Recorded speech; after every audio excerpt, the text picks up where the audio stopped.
And now, after years of planning, sweating, and going broke, here is the Boots and Whiskey Podcast with Jim Belisle. I'll alert the media. Why they would give this man a podcast is anyone's guess. Then there is what could only be a bizarre coincidence or something else. Welcome to the Boots and Whiskey Podcast with Jim Belisle. Fat, drunk, and stupid is no way to go through life, son. Country music and fine moonshine. Finally, a podcast that lets it all hang out. Let's level with America. Got your boots? Ready for some whiskey? These boots are made for walking. One of these days, these boots are gonna walk all over you. And now, the Boots and Whiskey Podcast with Jim Belisle. Hey everyone, Jim here, Boots and Whiskey Podcast. Welcome to another episode of our show. We have John Paycheck on the program today. I'm not gonna lie to you, I pushed my luck with this episode. There's things that maybe you don't bring up. There's things maybe you don't talk about and all that. And we did. We did. And you know what? The conversation was respectful. It was fantastic. It was probably one of the best conversations we've had on this show in quite some time. You know, you'll just have to watch and see or listen and see because what a good dude John Paycheck is. You know, humble, respectable, works hard. You know, he's doing his thing his way, and you know, for the lineage he has and the family was brought up in, like it's very respectable for him to do it his way, and that's what he's doing. You know, and he's doing some cool things along the way to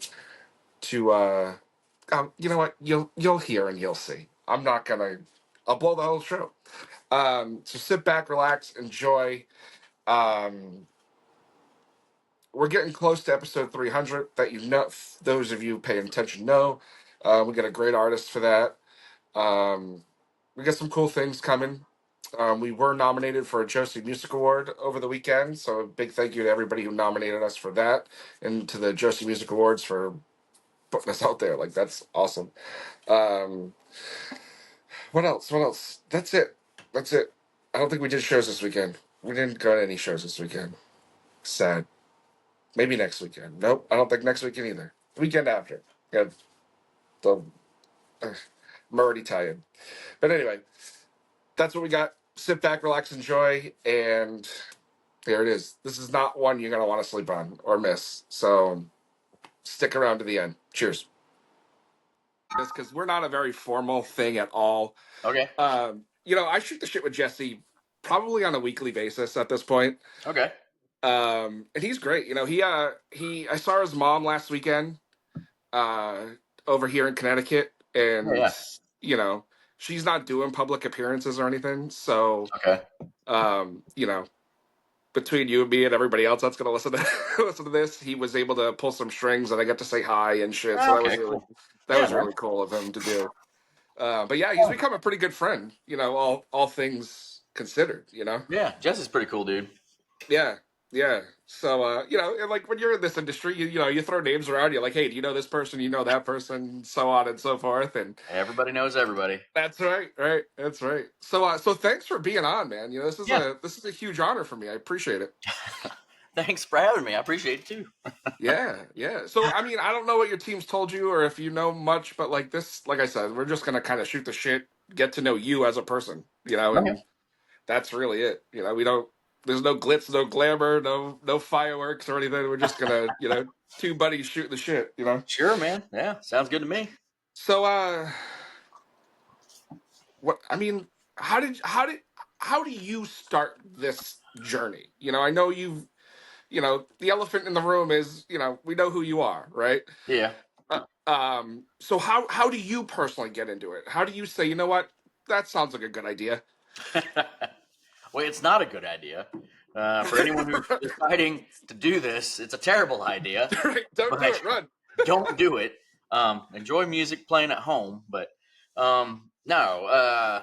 Well, I mean, honestly, I missed it, and I worked on the road with Dad starting out. I did road management, and I was, played in a band a few times, played in some other bands as well, and I've always liked it. And it's been kind of just it's kind of like when you walk away from home as a young man or woman, and you go, I'm not going to do the family business. I'm going to do something different.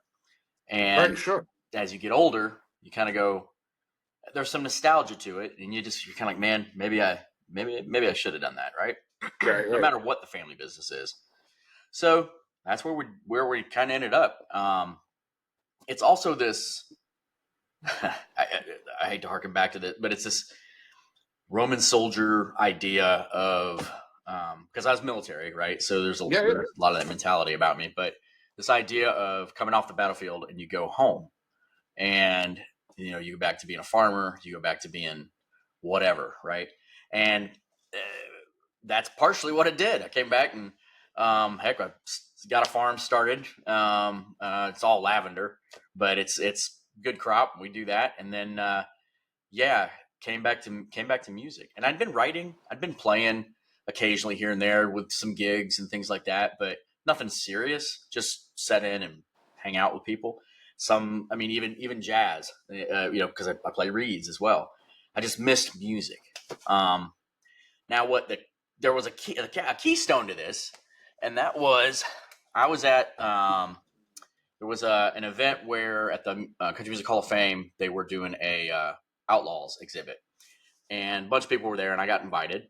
So I went, me and my wife, and met up with Shooter Jennings and Tyler Coe and everybody, from my age group, and just within that those, we were all stars kids, right? So, and it was neat catching up with everybody and seeing what everybody was doing, and the Tucker family too, and I missed it. I missed Nashville, which is kind of weird to say because you know what I mean. Yeah.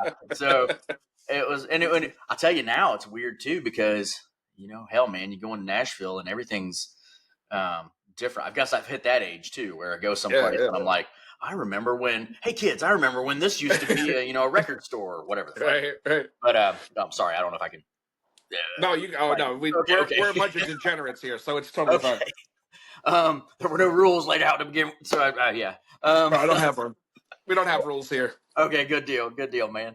But yeah, I went to that, and then I got to talking with Shooter and everybody's been real supportive, and just Shooter's one of the nicest guys in the world, man. He's so cool, and he gets that from his dad, man. He's just good people.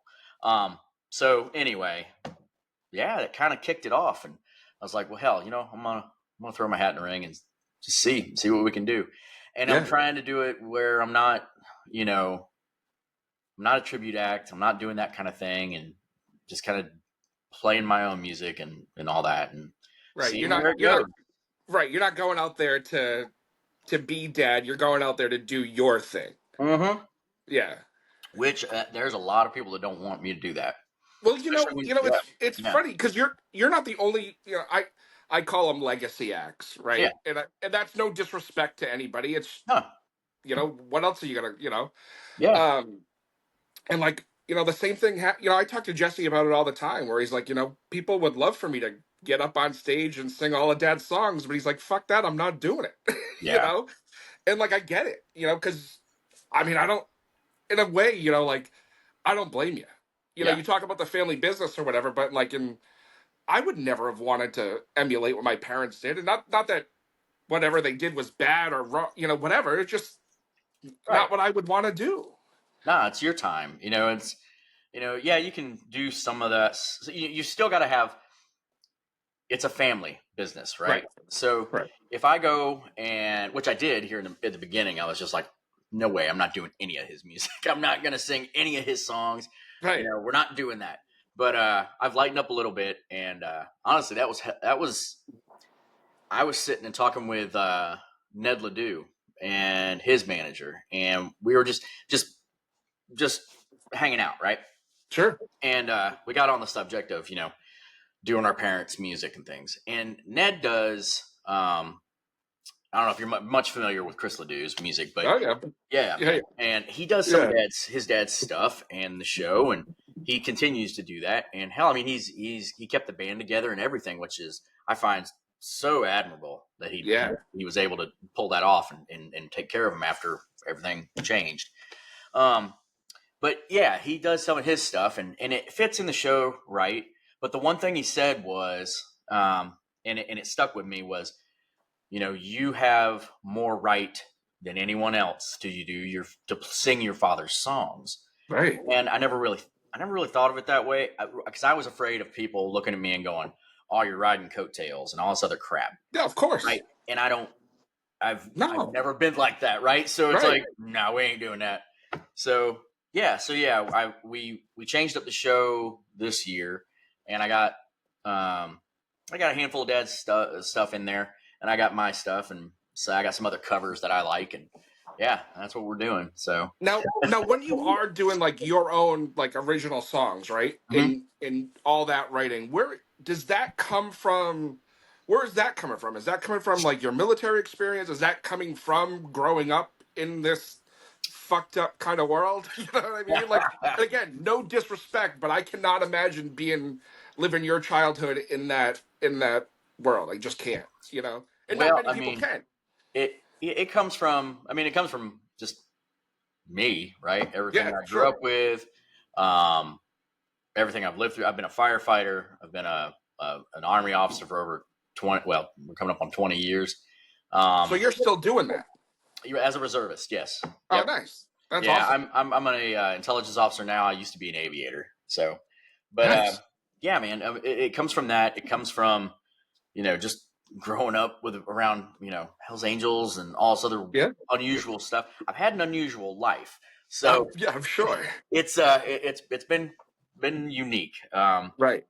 But yeah, that, and then, everywhere you go, you meet new people, and you touch into a little bit about who they are too. Right. And that adds to my writing and how I write songs, and that's where it all comes from. And then occasionally I got the things that I just want to write about, like I got a murder ballad on this album. A buddy of mine is one of my co-writer. He's real big into horror movies and stuff, and it was perfect to work with him to write that. So we wrote that one. And then things like I don't know, some of the Western stuff. I love American Western history, and I read a lot of things that are factual and in fiction as well. And Louis L'Amour, all those books, man, I love that stuff. Lonesome Dove, all that. So I will write songs about real characters and things like that in our American history, as far as the Western culture things, because I just like it. So, and it's neat to spread that knowledge. I love that you say that, because I haven't heard a lot of that recently. And that whole Western thing is almost becoming a part of pop culture now. Like you see shows like Yellowstone and 1883 and all this stuff, and like fact or fiction, people are yearning for that. Kind of that glory of the Old West. Heck yeah, man. And it is fascinating. Yeah, it's a neat part of our history as Americans, and it's also pretty brutal, right? Yes. It's pretty brutal. So some people don't quite know about it. We don't teach it in school, or anything like that. Really, you don't learn anything about the Old West, really. So yeah. How else are you going to learn about it? Maybe you learn about it in the song. Maybe you learn something from me. That'd be nice. Yeah. Nope. Did we lose each other? Yeah, for a second. No, I was saying, maybe, through some of the stuff that I write, somebody will learn something about the Old West that they wouldn't have learned otherwise. So Right. And those are always the best songs too. Mm-hmm. Like you think about, think about even just Billy Joel's Billy the Kid.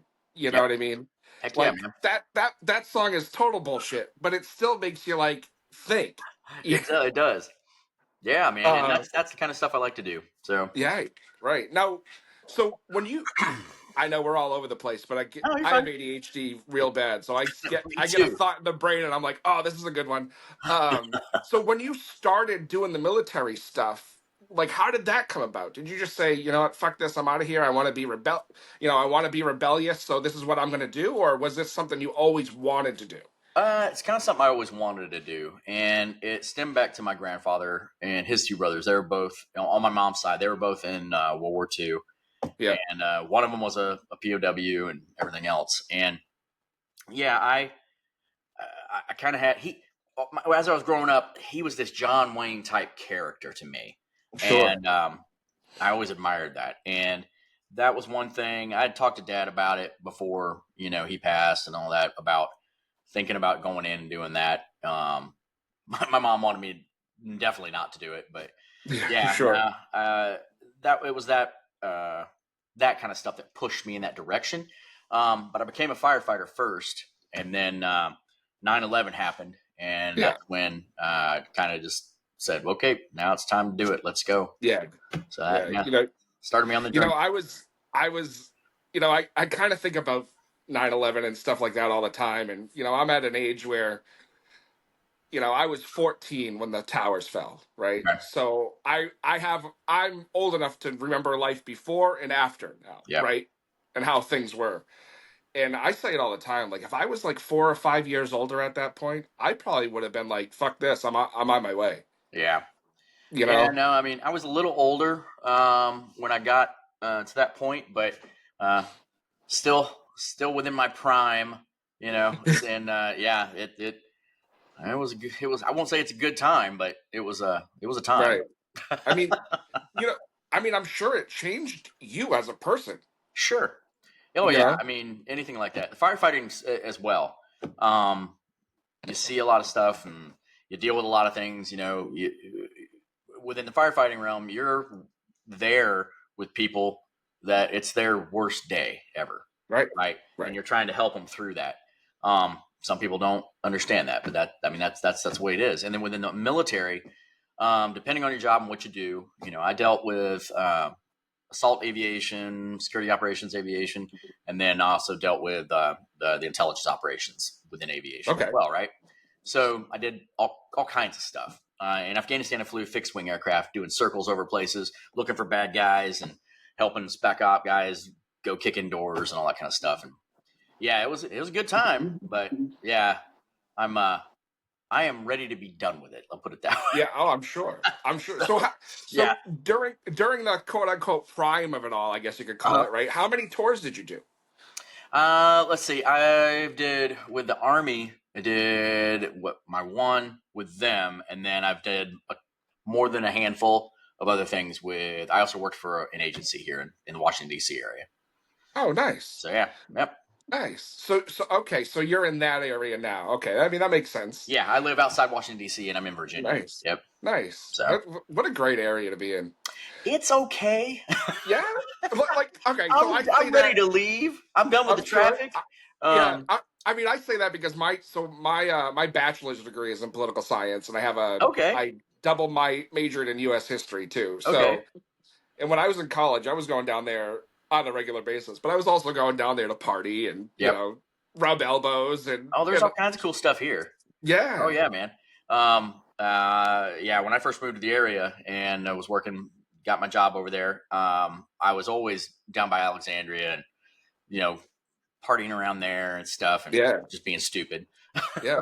Old town Alexandria. There's some Yes. great bars down Off of King there. Street and everything. Yeah, Yeah. man. Yeah. Yeah. No, that's it. There's some good jazz down there too, man. Yeah. Yeah. Yeah. Man, it's a No, neat place. the first few times I had gone, we used to hit the bars up over by the Capitol a lot. Okay. And then one of the last times I was there, the Hawk and Dove was gone. It was gone? It was gone. It's been a while since I've been down that way, so I don't know. Yeah, I remember and going like there. that was like the spot to go to. Yeah, man. I remember going there. Yeah. Oh, And like I went there and I went to go and gone. I was like, what the fuck? Was it after COVID? No. Okay. Nope. I don't know. I don't know what happened. I don't know either. I was very Now sad I'm though. curious. Now I need to look it up. Yeah, I was very bummed out. know, because I man. was a big West Wing guy. So like obviously you Yeah. want to go, you want to go to those places. Heck yeah, man. Yeah, no, Um, there, and then you got Adams Morgan, all that area too. yeah. Yeah, no, I used to go around all those places and have a good time. Take my wife and stuff. Yeah. Yeah.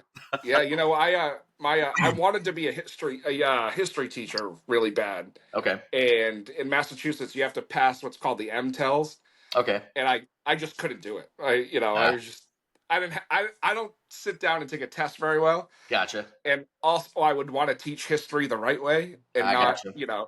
not based on a true story. I'm going to give you the true story. Mm-hmm. Um, so when I switched over to political science, I did a bunch of local and state stuff for a while, and then it just, it's one of those things. It's kind of like the music industry. When you see Yep. the behind the scenes shit, you're Yep. like, fuck this. Yeah, I'm it good. is. You know? Yeah. The well, and that's kind of how with my government job, it was kind of a similar thing. Once you get behind the curtain, you see everything. You're like, oh, okay, it's not Right. as Right. not as ridiculous as everybody thinks. It's just Right. It's like going to everybody's just Disney trying to World get and seeing Mickey without his head on. yeah, and secrecy breeds that. People if people don't know, they assume, and really Yeah. Oh yeah. the truth of it is, it really is. It's a bunch of people just trying to make sure we're staying okay as a country and we're keeping ahead and everything else, and Yeah. just trying to make Yeah. sure that nobody gets hurt, and if we have to, go to war, do whatever, that we do it for the right reasons or the best reasons we can. But anyway, yeah, Yeah. that was Yeah. my previous life. Now, Right. now I'm Right. just Right. doing music, doing music and lavender farming. So are you, when you started thinking about doing all this and Mhm. doing the music thing, how many people went to you and said, "Don't do it"? Mom, right off the bat, Yeah. she was I was like, gonna ask. yeah, she was like, "Oh man, why do you want to do this?" And it was mainly not because of the music, because she was like, "Man, just go play music and have fun with it." She's like, "Don't get into the business." And I, part of me wanted to, one, there's some things that need to be righted that were wrong within the business that had been done to Sure. our family, Yeah. business wise, and I started doing that back in 2007. I've been working since then to try to right some of the mismanagement of music of my father's. Sure. We've got that sort of right now. It's still some things, but whatever. And then for my stuff, once I'm determined and I'm going to do something, that's it. Yeah. You can't really talk me out of it. So, I got determined, went ahead and recorded a new album, and, took it to Mom, and I was like, "Oh, here, what do you think?" And she was like, "Well, it's really good." She's like, "Now what are you going to do?" I was like, "Well, we're going to hear it out, see what people think about it, and then we'll start looking at touring." And she's like, "Okay, well, I guess you're doing it." I was like, "Yeah, I'm going to do this." And then basically one of the big things she told me was, she's like, "Name's going to help you get in the door, but then Yeah. you got to stay in the room." And I'm Yeah. like, "Yep, totally understand it." So that's what we're working on right now. We're working on trying to stay in the room and keep getting our foot a little more in the door and seeing who wants to deal with us and everything else. And yeah, we're just working our way forward. But other than that, no one really was saying don't do it. Yeah, I got a lot of people that were encouraging and wanted me to go forward with it. My wife has been, 100% backing me up on it. And That's great. yeah, it's, I was worried about with the kids though, because I got 3 girls, and part of what I worried about was I know how it was for me growing up and dad never being there. Right. They're big enough now that we're kind of okay with that, but I'm still managing my schedule enough that I'm home enough for my family, because That's none of this matters without my wife and my kids. So right. Oh, absolutely. Absolutely. Now, when you are touring and you're out playing music, like, are there markets you're seeing? I don't want to say better results, like yes, it's a negative, but like, okay, they're digging it here. yep. We have to work harder here. Like, where are those places for you right now? Texas. What a shock. What a shock, shock. Well, I mean, my sound is. I don't have a Nashville sound. I don't have we record in Nashville, but my producer, he pushes the sound that I want, and it's 90s and it's Texas. I do Texas swing songs. I mean, I just, it appeals more to me. And I've always liked, like, hell, we were talking about the Western stuff. I've always liked country Western, which nobody wants to say anymore, but I like country Western music. Right. I like Bob Wills. I like, I love steel and I love fiddle. So it doesn't fit as well with the pop sound that you usually get now. And, that's a thing and people like it, but yeah, I fit more. We just got back from New Mexico, played there for a festival. And yeah, I mean, we fit more in the West now. That's a heck of a punch in the gut because I live in Virginia and and when we tour, our starting dates are usually in Texas. So yeah, we're working that out. We'll figure that out as we go. But I've played up in New York City and anywhere that they're kind of wanting to at least get a taste of it. We go. Georgia, they liked us real well in Georgia. But I mean, their biggest response though, we're getting a lot of big response everywhere west of the friggin' Mississippi. Yeah. Well, it's funny you say that because it's like, you're even seeing the shift. I mean, like from this side of it, where that more gritty country sound is starting to make its way even more mainstream than it was, 2, 3, 4 years ago, when we first started this thing. Like I saw Zach Top this past weekend. Okay. Right. Now that is a 90s country show. I don't give a shit what anybody says. And he sells out every room he's going into. Yep. So it kind of gives me some sort of hope. Yeah, me too. That maybe, just maybe, real country music is coming back. Yeah, and I hope so too, because boy, that's more what I like to play, and I'm stuck writing that kind of stuff because I can't hear anything else. And hopefully that's where we're going.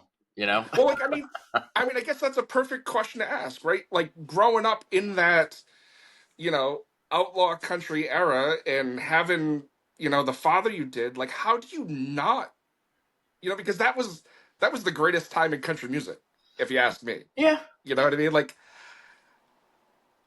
when you're writing songs now and listening to what's out there now, like are you hearing things from newer artists that think to yourself, all right, well, this is kind of like what it was when I was growing up with Dad and Waylon and Willie and David? Nothing. Not as much. I mean, no. You hear, and here's the thing though too. A lot of what affects what an artist does is the producer, right? Yeah. And in most cases, who owns the producer is the label, and they're being told, what direction to push things because of what sells and what they believe sells and what their marketing says. Because everything within that, it's a business. It's not an art, it's a business. If you want to do art, it's hard to play in the business. So, that said, the more money you're making, the more swag you have to be able to say, well, no, I'm going to write it this way and I'm going to do it this way. So, am I hearing? I mean, there's things here and there, but not a whole lot that I hear. Plus there's new sounds. Yeah. There's, a lot of like, and that's a lie too, right? Because nothing's really new. It's all just recycled.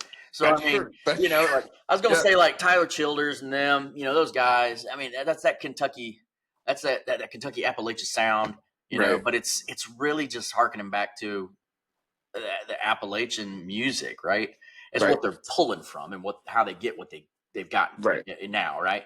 But it sounds fresh to people that it's kind of like don't know it or whatever, right? And they it's kind of like when people lose their mind over like somebody like Coulter Wall, right? Exactly. Coulter's great, right? But if you do some digging, Coulter's a reincarnation of the list is long. Yeah, okay. Yeah, he is. I mean, and you when you go back to any of them, bluesy cowboy tunes, from early turn of the century, I mean, that's what you're getting, which is cool because it's the roots of what we got, right? You're going to get tastes and flavors of like 80s and 90s. sound a little bit, and then some unusual mixes, because I don't. I've been told this a lot. I use chords and things that you don't normally find in country music, because I have influences outside the country genre just like everyone else, right?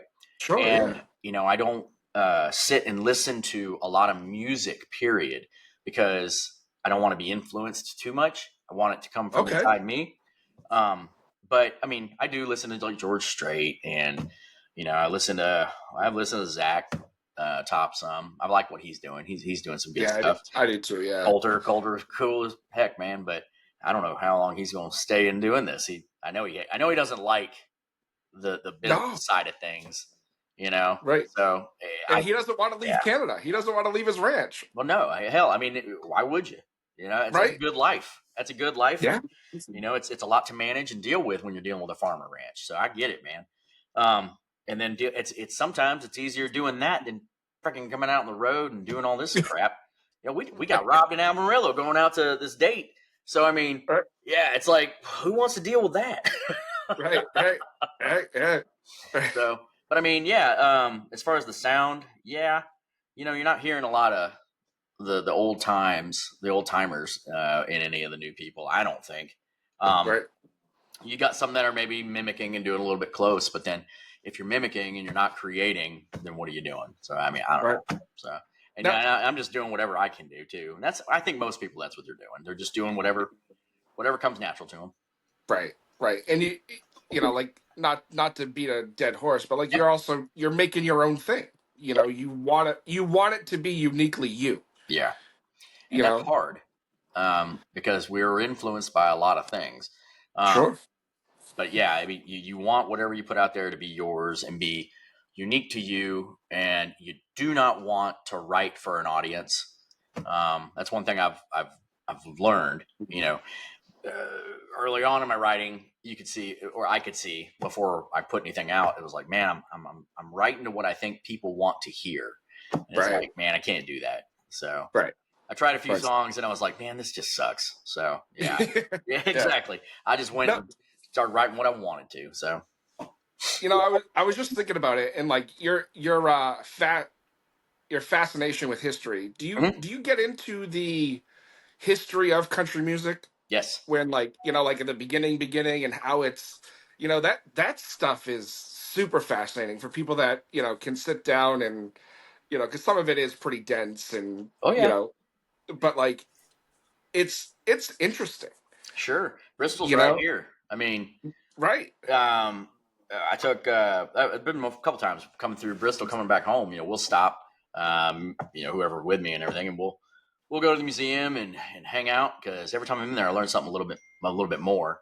I got the general idea, but there's always some little fact and something interesting, and it's cool because you'll see how things within this business, they don't really change. They just they just morph over time, and it's still the same game, right? There's still somebody, there's still some hero out there that's helping the artist and getting them a leg up and help them pay for things, and a financier, all this kind of stuff to help the music get out there. And then there's a business piece to it where they're trying to just make as much money as they can off everybody. Don't care about the artist, or don't even care about the listener. Just, it's a business, and you see that time and time again, and it just waves in time. That's all it is. Yeah. But here in Bristol, man, there's all kinds of cool things to learn, especially at the museum down there. Yeah, that, and then if you listen to the way the music changed coming out of the hills, and then here in Appalachia, and then how the Western swing started to change things too, and then if you keep going, you get the Bakersfield piece to it with California, and I mean, yeah, there's all kinds of, the history is thick. There's a lot to it. Yeah. Did you watch what's his name's documentary on PBS all about it? I watched a few pieces of it, and it was really good. But yeah, I'm not gonna lie to you. I've had like the DVD box set for like a year and a half, and I'm still on disc 1 because I'm just like, what? There's just so much to it. Mm-hmm. There's so much like information that it's like, it's exhausting. Yeah, no, I always get a little irritated with that kind of stuff because it's like they mention dad real quick, and it's always this one thing. It's always the Right. shooting or something like that, or something Yeah. from that outlaw period. And it's like I'm like, man, there was so much more to his history and who he was Right. and everything, and his music. But yeah, Now, I don't want to get too into it, right? But like, but it's hard not to being on this end of it. You know what I yeah. mean? Because it's like I just want, like, I could pick your brain all night long about dad and his life. But do you feel getting back into this industry, and like you had talked about a little bit, like, do you feel like it's up to you to make sure dad's legacy is where it should be? Yes. I love that. I love that. Um, a lot of that comes from, I think personally, a lot of that comes from just my ethics, my honor, my Right. tradition, things like that were instilled in me within the fire service and the army, and my family as well. Which people don't understand that in a way, Dad had a persona. Yes, well, he's the only one that lived it. I'm like, well, the reason he lived it is he believed his own press, and he had. I am convinced, there were some mental health issues as far as depression and things like that Dad dealt with, and that's why he kept on this roller coaster, a manic roller coaster of, drinking and drugs, and then coming up out of it and being okay again, and then going back down. And a lot of it due to the industry with how he was doing at that time, right? He'd get depressed when things went bad, and feeling like he wasn't going to be able to accomplish this dream that he wanted, right? But all the while being an amazing artist. And then, but he pissed off a lot of the right people, and that right there will end a lot of those dreams for you. So, Right. but yeah, I mean, now a lot of those people are dead and gone, right? So Right. I'm trying to reintroduce in a lot of ways, Johnny Paycheck that people may not have been familiar with. And then on top of that, focus on the music and who he was. And also there's a lot of misinformation out there, a lot of rumors, lots of folklore, there's half truths on things. There's that you got an incident that happened in Oklahoma or something like that. I went and got the police reports and freaking got a writer. I was like, hey man, make this make sense. I was like, I don't care whether if it's really he's to blame or if he's not. Let's just get the truth, whatever it is. Okay? Right. I mean, doing what I did in the military, I'm okay with, okay, well, that's what it was. Fair enough. Or, see, I freaking told you, because this is what it looked like.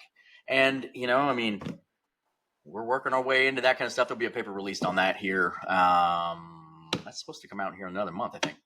But that's awesome. Yeah, and then I'm trying to clear his name on some things, or at least make some sense of it. And then on top of that, we got I got a few extra recordings that I want to put out. I was actually going to put them out this year, and then Shooter went ahead with doing his stuff, and I was like, man, I'm not going to step on that because he's going to take all the coolness. I don't want to do that, so I'll take the coolness next year. So all right. So wait a minute. Are you saying there's that much of Dad's music that is out there that's unreleased? No, there's I've only got I've got 5 songs. I got 5 songs, and then there's another one that popped up just recently that I may be. This is not finalized yet, but I may be singing with Dad on something, but I don't know yet. That would be fucking sick. Yeah, it would be. It'd be really cool. But and it's a song that wasn't heard. It's a new song. So there's some newer stuff out there, but that we're gonna put out. But the first 5, the tapes were not good. So we got to do some work on that and see if we can get it at least enough quality that it makes sense to release. But now, could you, in that sense, right? Could you, with the technology that we have, I don't want to say insert, but could you have it? I don't want to. How do I put could you have it played over where you almost re-record some things to make it sound? We've looked at that, and yeah, you can kind of do that, but I don't want to destroy the antiquity and authenticity of it. Sure. So yeah, we're gonna keep it as close to what it was as we possibly can. There are going to be some snaps and pops and things like that, but we'll clean it up as best we can. That's what makes it sound good, though. Yeah, I know, right? You know, that's awesome. I love that Yeah. you're doing that. You know, it's Yeah. you know, I grew up hating country music, Yeah. like hating it, like it was awful. You know, but like when you're a kid, you don't know any better, right? Right. And Yeah. but like my dad's side of the family, you know, every time it was a family party, it was always Loretta and you know Yeah. all you know your dad and Willie and Waylon and everybody else. And like being a kid, I wanted to listen to Creed and Metallica and you know all Yeah, these man. kind Totally. of bands, right?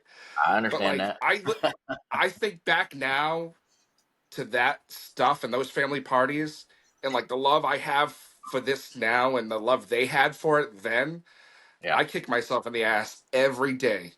Every day. Yeah. When we were younger, you know, I mean, I know kind of like what you're saying, I didn't really appreciate, one, I didn't appreciate my dad and who he was as far as a musician. I knew he was this great musician, but it didn't really sink in because he was dad. Right. But as far as like country music, period, yeah, I kind of, you know, I liked it, but it wasn't my favorite. You know, I was into Metallica and Megadeth and Slayer and all that kind of stuff, right? I played in a Slayer cover band. No way. Oh yeah, yeah. I played a Metallica one and a Slayer band too, but that was like in high school and stuff, right?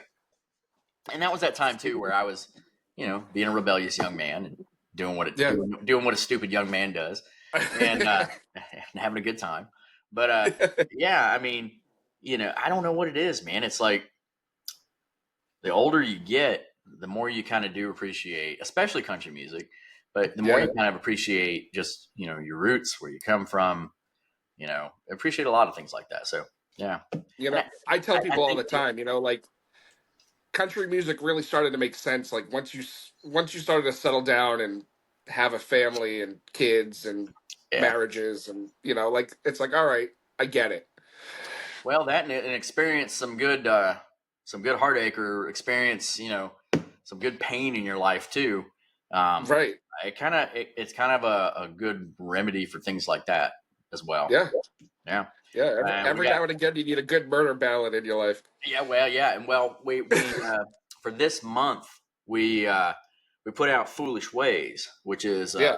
pretty killer song. I wrote it. I like it, but it's from the perspective of somebody who is suffering and dealing with, you know, depression or addiction, PTSD. It's that perspective from them, which you don't hear a lot in songs, because I remember with my own issues, you know, you don't believe anybody. You think everybody's lying to you. You know, oh, it's going to get better. And, you know, just give it time. Dude, shut up, man. You don't know where I'm at and what I'm seeing. I don't think it's going to get better. Right.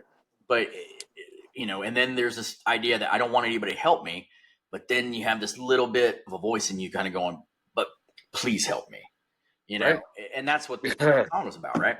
And we put out the video, and now I'm donating all every stream it gets and every, you know, any money I'm making off of it this month, I'm giving to the Mental Health Association. I don't have it written down. I should have had it written down.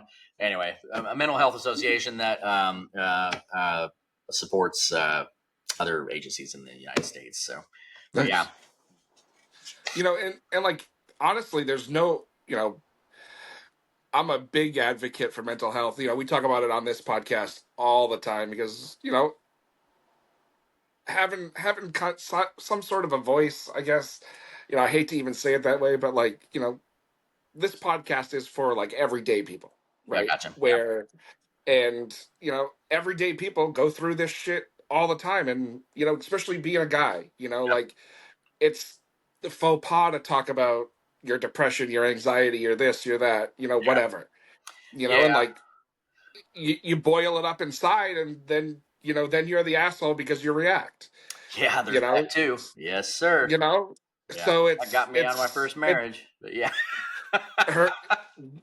So anyway. Yes, sir. I'll have a drink to that, John. Absolutely. So, but But no, yeah, you're right. You're 100% right. I mean, there is a weird stigma about, seeking help or, admitting you got, something going on like that and you're weak. And it's like, Yeah. I'm not weak. The Army's actually done pretty good with that, with people, trying to make sure that we're looking out for each other and that, you check on your buddy, make sure they're not, that they're doing okay, especially on holidays and things like that. I mean, we have an okay system, but we also have a huge number of soldiers committing suicide. So, Right. yeah, I mean, it's a tough battle, and I'll tell you, when you're in the midst of it, it's hard to see any way out. But Right. I mean, I can definitely say that there is a way out, and it just takes some time. It takes people to talk to and everything else. But yeah, I mean, can't say enough good about some of these associations out there that are trying to help with with making it aware, making people not feel like it's a bad thing. It's normal. A lot of people go through it. So just sometimes it's hard to see. It's hard to see what's on the other side of the forest. Right. It's more surprising if somebody isn't going through it. Kind of is, which is kind of scary if you think about it. I mean, because hell, man, what the hell's happened to the world that we're all so down in the dumps? Right. Like I work in an industry during the day, during the week, where it's like I see it all day and I'm like, damn, are we really this fucked up? Yeah. Like I think we might be. Resiliency is a hard thing. And nobody teaches true resiliency anymore. No. But we're kind of coming back around to it a little bit. But I worry about my kids. Well, not necessarily mine, but other kids as well. My kids are resilient. Trust me. They've had to deal with me. So, but I mean, being resilient, being able to understand that, hey, things aren't always going to go the way you want. That's kind of life. It gets a constant cycle of, getting knocked down and getting back up. But, I don't know. It just seems like somewhere that got missed a while back. And we're missing that piece with a lot of people, that being able to be resilient about these things and get back on your feet after you get knocked down and just realize tomorrow's going to be okay. It will be. We just got to keep fighting. Right. Don't quit fighting. That's when you end up in a problem. Yeah, absolutely. And it tomorrow may not be tomorrow, but it will be eventually. Tomorrow might be a little ways away. Right. It'll come. Right. It will. So right. Yeah. So but anyway, that's what we're doing with that. That's awesome. I love that. I really do. Because I say it all the time where it's not talked about enough. The stigma still behind it is, to me, gross. I find it amazing that there still is, and there is. Right. Yeah. Right. And it is amazing. It is amazing that there still is. Yeah. Ask veterans. I mean, most veterans I know, we have no qualms about talking about, oh yeah, I wake up with night terrors. Oh yeah, I've been down and, wanted to, put a gun in my head. Yeah. It just is what it is. Right. But, you learn to fight through it and get beyond it. It don't seem like you can, though. And some of us don't make it. That's the sad part too. Right. So, it's funny you say that, because, my grandfather, my grandparents adopted my dad later in life, right? And my grandfather was a World War II vet, and he was a Marine. And I remember, and I know my dad's going to listen to this and shake his head and, tell me I remember it differently because of the relationship I ended up having with my grandfather. And that's okay. I'm totally all right with that. But, my grandfather, and I hate to even say it this way, but he was a prick most of my life, and a lot of that was because he was old school. He never dealt with anything he saw or did. And, he landed on Okinawa on Easter Sunday in 44, 45, like right before the bombs dropped. Like, the shit that guy saw, I can only imagine. Yeah. Right. And it took my grandmother passing away until he started to open up about things. Yeah. Veterans today are different, obviously, than they were in the past. But we've all dealt with the same type of problems, right? Yeah. It's just how society is at the time. And, you had a lot of the tough man concepts back then that, men don't cry, men don't this, men don't that. And it's like, well, okay, and we still kind of adhere to that a little bit. But, I mean, when you experience some of the things you experience in combat, if you don't break down sometime, you're going to be dangerous to work with because you're going to crack somewhere, and it's, you got to find time to take care of your soldiers, take care of people, make sure that they can, regenerate, because day after day, I mean, it wears on you. That's all that's all there is to it. And you have to recognize it. You got to be able to, as an officer, you got to be able to take care of people and make sure that they get the help they need. And, then that's always combined with, I got to make sure mission happens, so yeah, anyway, but yeah. I mean, it's just it's a different world now than it was then. My grandfather, he was, tough as cedar wood, and it just, he dealt with a lot of things. It was hard on his family when he got back, and when I came back, I wasn't easy to deal with either, but it was a different type of not easy to deal with. Drinking a lot, not coming home, just disappearing, yeah, a lot of things. I was also going through divorce and everything else, but that was even before I got home, so didn't even get to experience it. Right. Yeah. So I mean, luckily, I married a good girl who was Army as well, and she was able to understand how to deal with me. So she also trains horses, stubborn horses, take your shit stubborn pretty well. men. So yeah. Well, man, I like I said, I love what you're doing. With your music. Your music's fantastic. Thank you. I've gotten to hear more than I ever thought I was going to be able to, and I'm psyched for what you're doing, and we're touring everything. Lots of touring. Yeah. You gotta come up here, man. Come on up. Yeah, man. Yeah, we're doing a lot out in Texas and out west and stuff too. But we're also I think we're gonna be in Newport. We're gonna be at the Southgate House, and we're doing obviously up your way. We're up. We're not. I don't think we're doing anything up your way yet. Okay. We'll there's a place one place I'm trying to get into is the Sportsman's Lounge up in Buffalo. But that's still far from you. That's like a day. No, yeah, that's still it's like far. 8 hours. I don't know if you got any hints of anyone up there who might want to take on a country band. Let me know, and we'll book. Well, them. I mean, Creed Fisher comes up here and plays. So yeah, Creed's been around longer than me. And Creed's got a real good. Yeah, but Creed's got a real good following, man. yeah, but I mean, hey, I'm not to say it again, but you got the name to get in the door. I know, but now Creed, I will say this about Creed. I don't so I'm not like the outlaw stuff. I don't blend well with that and all that kind of stuff. I don't agree with. I'm a huge anti-drug guy.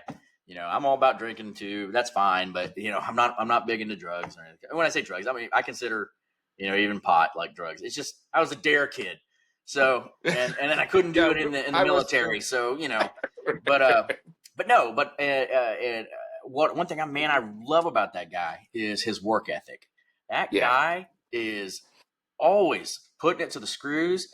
I mean, he puts out a bunch of songs every year. It seems like he's always touring. I mean, him and Dallas Moore too. That guy never Dallas stops. Dude, Dallas is and he is one of the most both of them. So like Creed was the first like big artist we got on this show. Okay, right, and then. And like I was happy as could be with that. Yeah. And then, within the last year or so, we've had, even bigger name. We had Dallas. Dallas is one of the most genuine people I've ever talked to in my entire life. Like what you see and what you hear from that dude is what you get. Yes, sir. Dallas is cool as heck, man. And I've done a couple shows with him, and we're gonna do some more here in the future. But man, I always like Uncle Dallas. Yeah. Uncle Dallas. Yeah. Uncle Dallas. Yeah, man. Him and boy, I tell you, who else have I? We're going to work with Wes Ship. We talked. We're good friends with Wes. Yeah, we're going to work with him too. coming up in. That's at the Southgate House. When is that? Okay. Looking at my calendar. September 19th is when we're going to be there in Cincinnati doing that. So, yeah, I mean, awesome. Because of the name, I get pushed over a lot to like a lot of the outlaw guys, but Yeah. I'm working my way into Texas and trying to make friends there so I can get into more, acts that are more similar to me and what I'm doing. But I like all those guys though, right?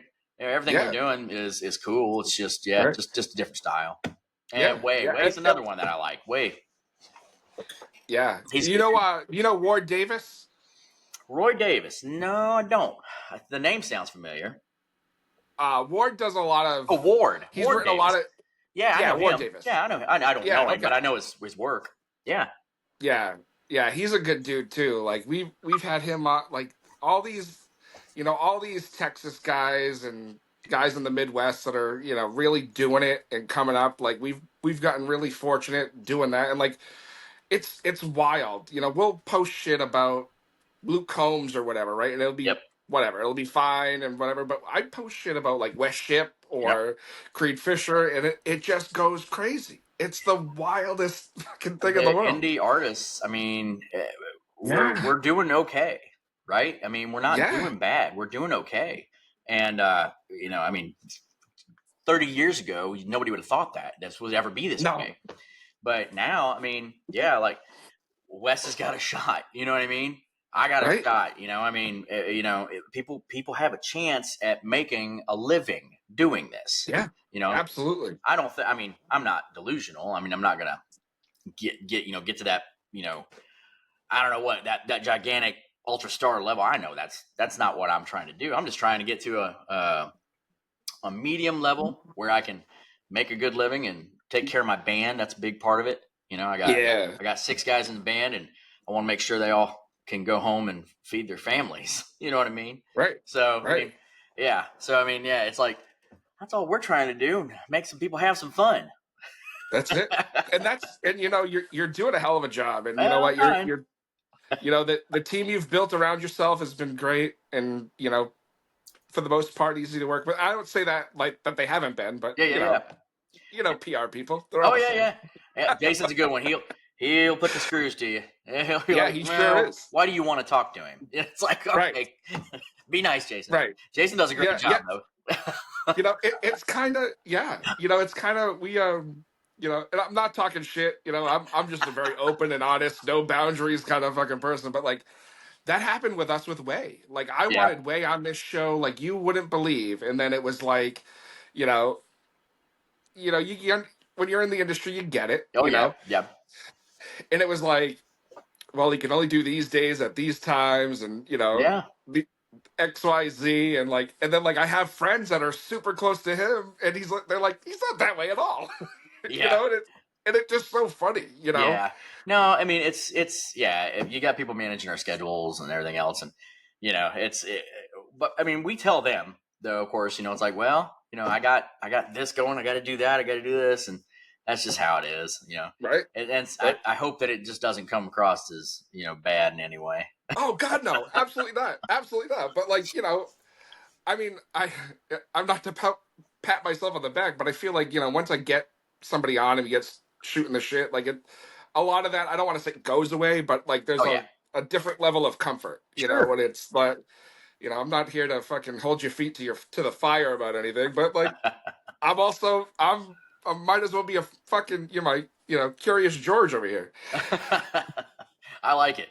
Yeah, we've talked about some things I usually don't get to talk about. Yeah, I kind of figured, but I appreciate you talking about it, and it means, it means the world. It really does. Yeah. And I hope I didn't make you uncomfortable talking about it. Oh, I really no, not at all. I just the more people get to know me and what I'm trying to do, hopefully it comes across good and people want to follow along and see where we're going. So, and that's my main objective, is for people to just follow along and keep it going. Yep. Yes, sir. We can hope so. Yeah, absolutely. And I need people to buy merch. Yeah, dude, absolutely. Merch is the best thing in the world. Boy, it's hard. I mean, it's like that's why we struggle with like how much do we charge for merch? Because I don't want to charge people a whole bunch of money, but then that's about the only dang way that we make anything. So exactly. Exactly. I mean, there's a reason why people go to concerts and T-shirts are $40. Yeah, there is. There really is, and costs have gotten higher for just getting them made. You know, Right. we got a good. I have been fortunate that I've got a good place here nearby here in Fairfax that does all my stuff, and yeah, it's good quality, and you know, I don't have to pay as much for it, so I can charge less. So yeah, Right. I'm Right. still. What am I still? I'm still charging like $25 a shirt. That dude, that's very inexpensive. I know. I'm still. You know. Yeah, there's some stuff on our website. We it's through Well, a yeah. different thing. It's through Printful. I think it's Printful. Right. That does it all Yeah. on the fly, Sure. and that Yeah. costs more. Yeah. But everything Yeah. else that for when we're on the road, yeah, it's pretty reasonable. You know, back to Zach Top. You know, I went and saw him this past Sunday, Yep. and I got a T-shirt, and it was $30, and I was like, holy shit! Yep. Like how inexpensive it is compared Yeah. to. I made a thing this year where I'm trying to make sure most venues don't charge more than $15 for a ticket for me. I got a few here or there that they've had to do 20, but for the most part, it's like $10 for a ticket. And then if we're doing tickets, and then then we try to keep our merch prices down and everything else. And That's awesome. Just doing the best we can. Yeah, absolutely.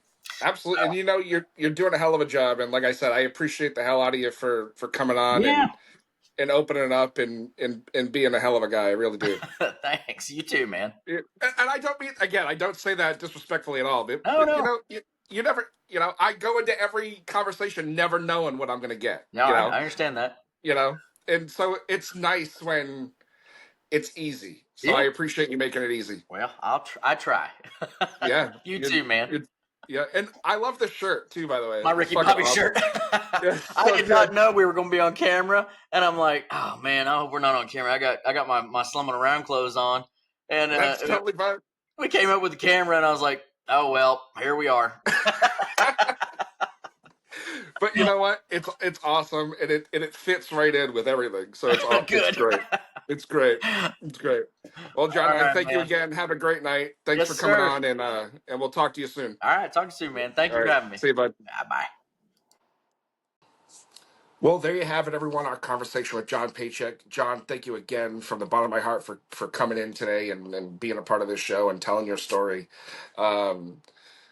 It was awesome. It really, really was an awesome story, and it was great to get to know you. And I can't wait to hopefully finally see you live sooner than later. Um, I think we're gonna release some episodes this coming weekend. I'm not sure. Some things have been kind of moved around schedule wise. We're trying to plan out 300 so that it all works out. But so yeah. Let's see what else. What else? What else? That's really it. That's really it. Nothing really to report. Um, so yeah. So thanks for being here, and we will see you next Tuesday. Until then, be good to each other, and we'll see you on down the road. Cheers, guys.